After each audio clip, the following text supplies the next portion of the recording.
Speaker number 25, Brian Echeverria.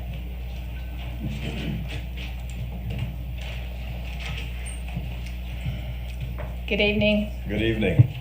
Thank you very much. Thank you for your service. Obviously, you guys give of yourselves to do what you're doing. The community, I think we recognize that now that the political juice has been sucked out of the mask distraction, that we have to move forward.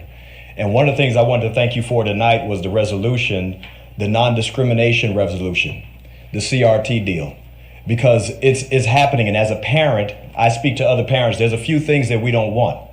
I'm biracial, I'm bilingual, I'm multicultural. The fact is, in America, in North Carolina, I can do anything I want, and I teach that to my children. And the person who tells my little pecan-colored kids that they're somehow oppressed based on the color of their skin would be absolutely wrong and absolutely at war with me. And I think that's the same for every parent.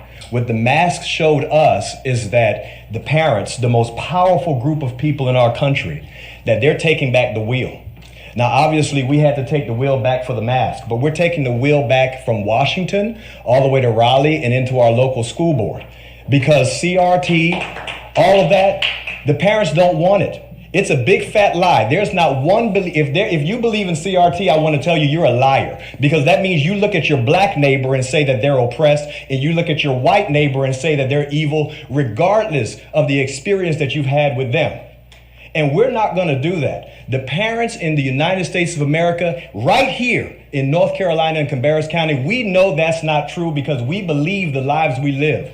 The fact is, I've been a business owner right here in North Carolina, and I deal with white people, black people, Hispanic people. My children deal with everybody. And the racism is only happening at the government level and on the media. The fact is, you have racists, and there's you can't even find them hardly. You just hear the stories about them. But this is what we're dealing with.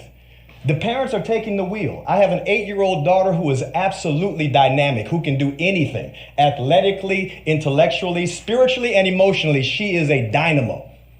And I don't want a man swimming against her in the pool. The fact is, I don't want her playing against boys in soccer. I don't even let my sons rough her up. Do you think I'm going to let your son rough her up?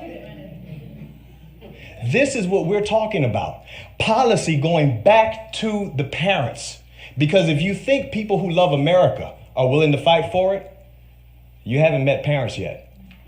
Because I'm telling you, parents will go further down any street than anyone who loves their country alone. My name is Brian Echeverria. I thank you for your service, and we're taking back the wheel. Thank you.